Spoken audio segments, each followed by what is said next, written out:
তো আমি আজি বেৰাবা যাম কোকৰাঝাৰত বোকাত কলাত তো আমাৰ গাড়ী ৰেডি হৈ আছে একেবাৰে আমি ওলাই যাম এতিয়া কোকৰাঝাৰ আমি আহি পালোঁ 7th আসাম পুলিচ বেটেলিয়ন যি main head quarter Kokrajhar Charaikhola এনেকৈ দাদাৰ কোৱাৰ্টাৰত আমি আহি পালোঁ আমাৰ 7 দিনমান হ'ল না ঘৰত 7 দিনতে দেউতা পাহৰি গেছে গেলাম তো এরকম নহয় যে দাদা বউ হাই লাগছে বা একদম গরু ঠরু ঘর লই আইছে এলা আমি লই যাম বা এতখান রাইজের আবর বর্তমান ওজন 90 কেজি পাপ দেখছ না এখান টোটো একেলাগে লাগে আপক মানে আর এটু প্রায় 1.5 কিলো ওজনের হয় হয় নমস্কাৰ সকলোকে আজি মই একচুৱেলি বহুখিনি ঘূৰিবলগীয়া আছে আৰু ৰাতিপুৱাই ওলাইছোঁ আৰু প্ৰথমতে মই বিলেচিব যাবৰ কাৰণে এনেকৈ গাড়ীত বহি লৈছোঁ আৰু এনেকৈ মই বাঙালীৰ পৰা এৰি চিধা সূৰ্যকটা হৈ বিলেচিৰ পৰা আহি আছোঁ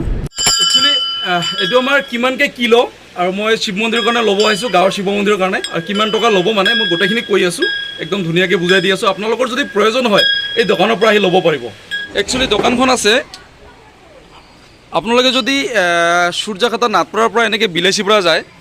এইটো ৰাস্তাৰ কাষতে এইখিনি সুভাষপল্লী কাছাৰীপট্টি বুলি কয় এই কাছাৰীপট্টিতে এইখন দোকান হয় তো মধু কৰ্মকাৰ খুৰাৰ নাম তো ইয়াতে মানে আমি বস্তুখিনি বনাই লৈছোঁ আপোনালোকৰ যদি প্ৰয়োজন হয় ইয়াতে আহিব পাৰে আৰু এইটো প্ৰায় 1.5 কিলো ওজনৰ হয় তো 1.5 কিলো ওজনৰ 800কৈ যদি হয় কিলো তো মোটামুটি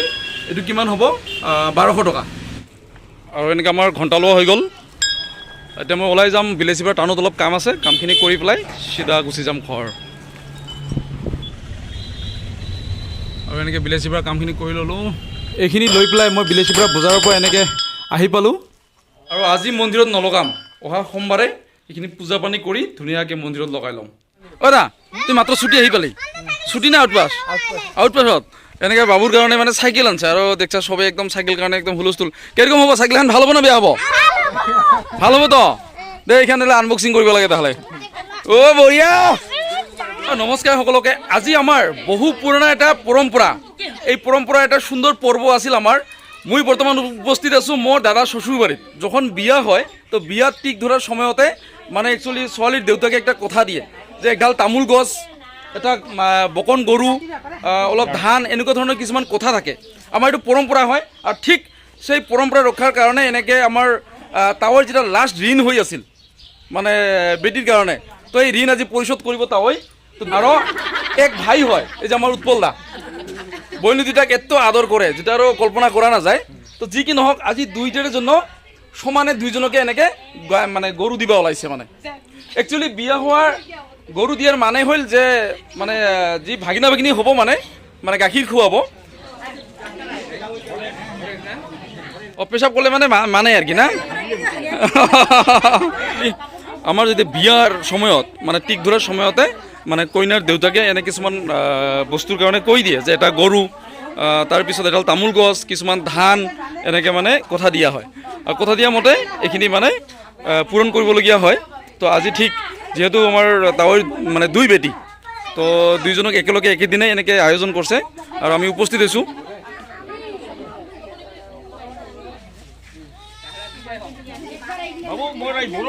হয় এই গৰুখিনি মই দান কৰিলোঁ আৰু আচ্ছা আচ্ছা আচ্ছা আচ্ছা দে দাও ওজন ঠাকুৰে যাতে মংগল কৰে ভালে ভালে ৰাখে আৰু মই আশীৰ্বাদ দিলোঁ যাতে ভালে ভালে নিশ্চয় যাও ভালে থাকিব হয় হয় হয় হয় এই পৰম্পৰা লুপ্তৰ ভাগতে গেছে কিন্তু এইখিনি পৰম্পৰা আজি আমি ধৰি ৰাখিব লাগিব তাৱৈৰ কাৰণে এনেকৈ মানে চলা এই ছোট বেটি পম্পী হয় এই গৰুখিনি মই দান কৰিলোঁ হয় ওজন ঠাকুৰে যাতে ভালে ভালে ৰাখে যাতে কোনো অসুখ নহয় ময়ো আশীৰ্বাদ দিলোঁ হয় হয় এই গৰুৱে গলি ভৰি যাব তো ভাই হয় হয় হয় হয় এইখিনি গ্ৰহণ কৰিল জামাই গুটি গেল ছোট জামাই আহিল তো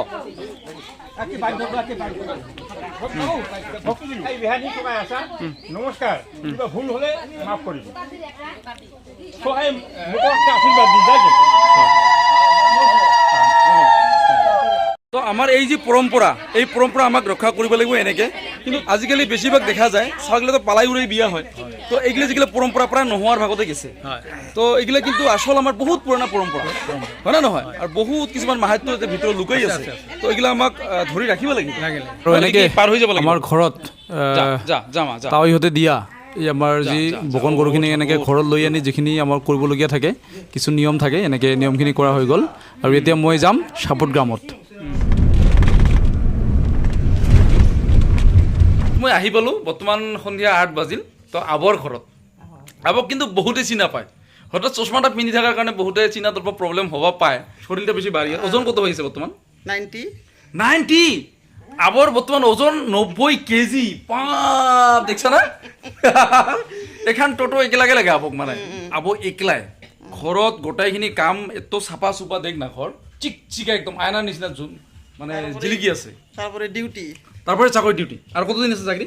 31 ডিসেম্বর 2024 এই 31 ডিসেম্বর এই 31 ডিসেম্বর আহিল মানে আর আহিল তো জিকে নাও কি 60 বছর হবো 60 বছর আচ্ছা হইছে বাকি জানি আমার তো আর বার্থ সার্টিফিকেট নাই না তখন বাকি আবর একটা টেনশন কি জানো না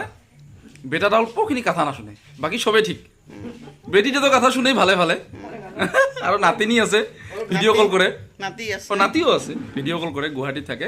কিন্তু বেটাটা অল্পখিনি কথা না শুনিবা যায় ওইটা অল্প দুঃখ বাকি শুনিব ভগৱানে ওটাও কৃপা কৰিব ৰত্নাকৰ হৈ আছিল দস্যু কিন্তু লাষ্টত কি কৰিল ৰামায়ণ ৰচনা কৰিছিল ৰাম জন্ম হোৱাৰ 12 বছৰ আগতে ও কিন্তু ৰামায়ণ ৰচনা কৰি থৈ দিল তাহলে চিন্তা কর কথাটা তো ওরকমও তো হবা পায় বর্তমান যে ওই যে রাম নহওয়া অযোধ্যা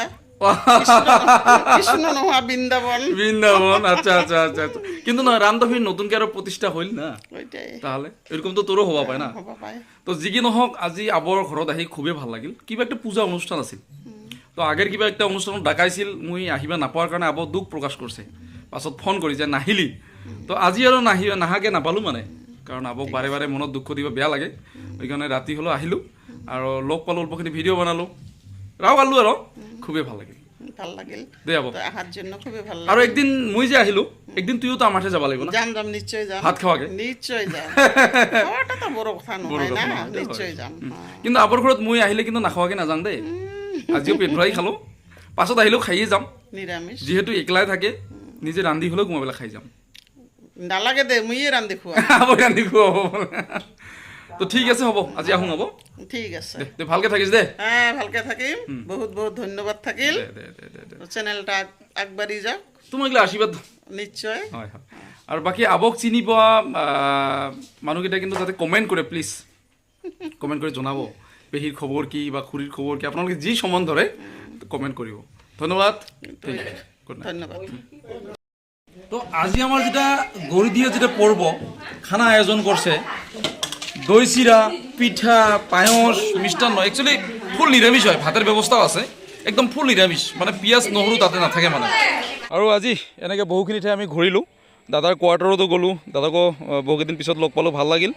আৰু দুই ভাতিজিতো মোৰ কাৰণে আৰু কি ক'ম আৰু এনেকৈ গোটেইখিনি ঘূৰাৰ পিছত এনেকৈ ঘৰ আহি পালোঁ তো আজিলৈ ইমানেই আৰু নেক্সট ভিডিঅ'ত সকলোকে লগ পাম থেংক ইউ